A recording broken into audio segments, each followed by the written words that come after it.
is absolutely just beyond your wildest dreams to think that you could come here and race a motorcycle. The Isle of Man TT is like a religion. It's the oldest motorcycle race in the world. You can stand on the footpath and you could literally reach out and touch the riders going past at close to 200 miles an hour.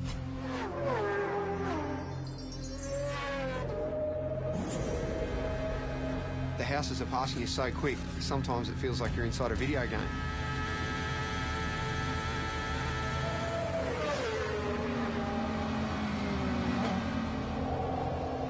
It's frightening. It's damn dangerous and it stresses me out.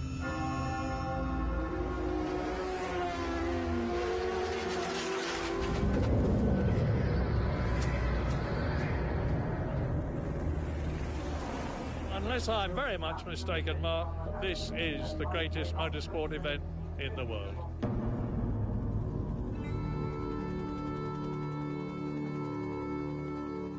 Between Ireland and Britain in the Irish Sea sits the Isle of Man. A sleepy tax haven for most of the year.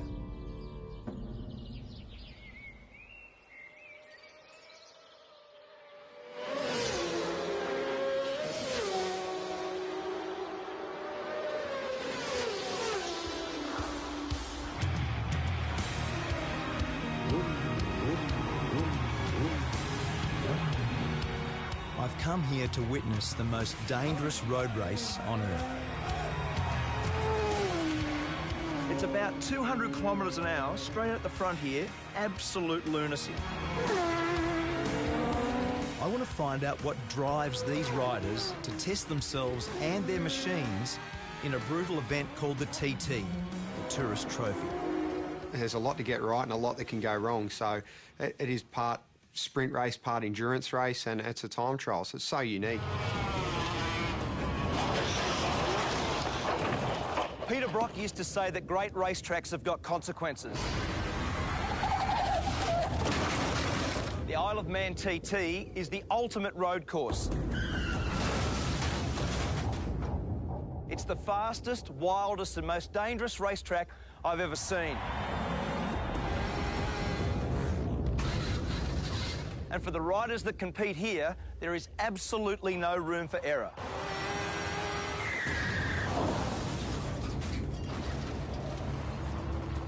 In its 104 years, 234 riders have died.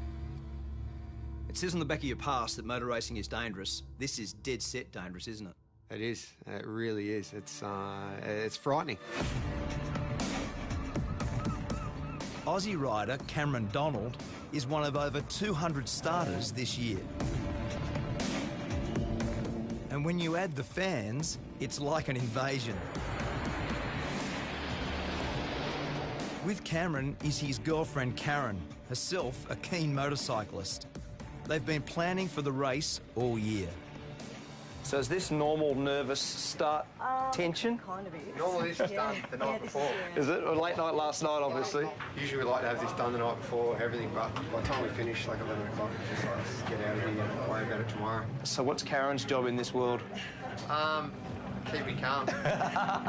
We were born without time, nameless in the young. Cameron grew up in Warrandyte in Victoria. It was his dad, Ken, who introduced him to the thrill of the two-wheeler. Lots of bike photos, not many other ones. It consumed a fair bit of time, didn't it? It took up a lot of time. From a young age, Cameron began winning and winning. I remember Mum actually saying to me, you know, you can't, when you're going to buy or build a house, you can't live in a motorbike. I remember saying to her, yeah, Mum, you can't race a house. So I think then she just pretty much gave up. The TT is held over a fortnight. 1 week for practice, 1 week for racing, 7 races in all. And in between, the public can go flat out, no speed limit on the Island Road course. Everyone that races here knows the dangers and they accept them and they do their best to ride accordingly.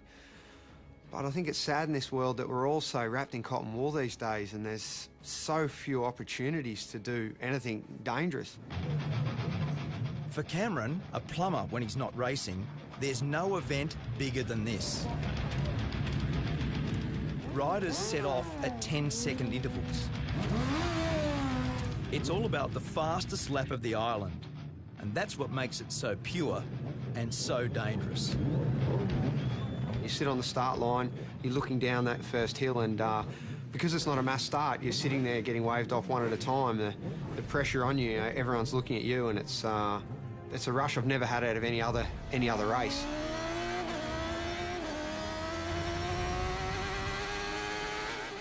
There's just so few events in the world where we can do such a thing, you know, where you can close off a road and race a motorbike around it. It's such a beautiful thing. 61 kilometres of public roads. Over 200 corners to be negotiated. Top speed, 330 kilometres an hour. This isn't a track. This is a country road. Like, let's not get this wrong. And it's fast. My friend and 5-times world champion Mick Doohan has come here for the first time. Sort of madness, you know. He's not racing, but on the parade lap, he got a taste of what it's like. First reaction, as soon as you saw the place, looked around, what was your first reaction? Yeah, I didn't need to come here to have that reaction. It's just, you know, as I say, it really, you know, it is absolutely just beyond your wildest dreams to think that you could come here and race a motorcycle. The race has always had its critics, but from the start, its danger was its attraction. Back then, racing was banned in England, and the island was the only place where there were no speed limits. The TT was born. The voice of motorsport, Murray Walker. You've got a great history here, haven't you? You've been how many years? First of all, let me say it's great to see a great Australian at a great race. Thanks. To answer your question, Mark, I first came here in 1925. I was born in 1923. My father won here. I don't know how many times I've been here. Many, many, many times. In his 88 years, Murray Walker has seen some very good riders. And impressing him this year is our Aussie rider, Cameron.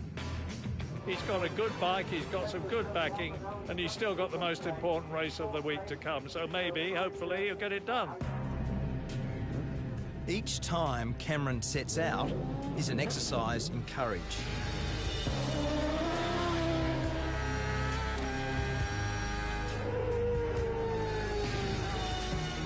Each lap is an anxious one for Karen, who gets radio updates on his progress.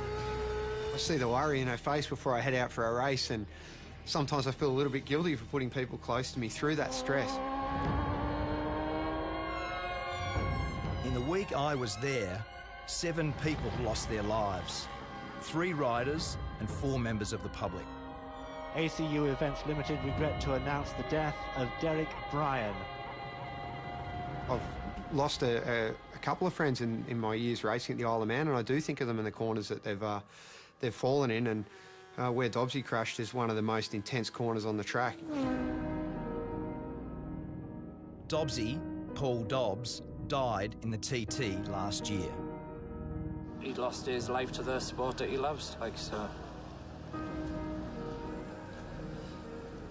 Just one of them, mate. Paul was buried on the island, leaving behind his wife and 2 daughters. So what did you love about him? God, everything. Racing. Bridget is Paul's wife. A year on, she's brought the girls back to remember their dad at the race he loved. You know it's risky, of course you do. I mean, you know, everyone loves those photos of riders' heads this far from a stone wall. You know, obviously, the reason you love those photos is you think, oh my God, it's so close, you know? That's, it's, you know, other people have said that you only really know that you're alive when you're almost not.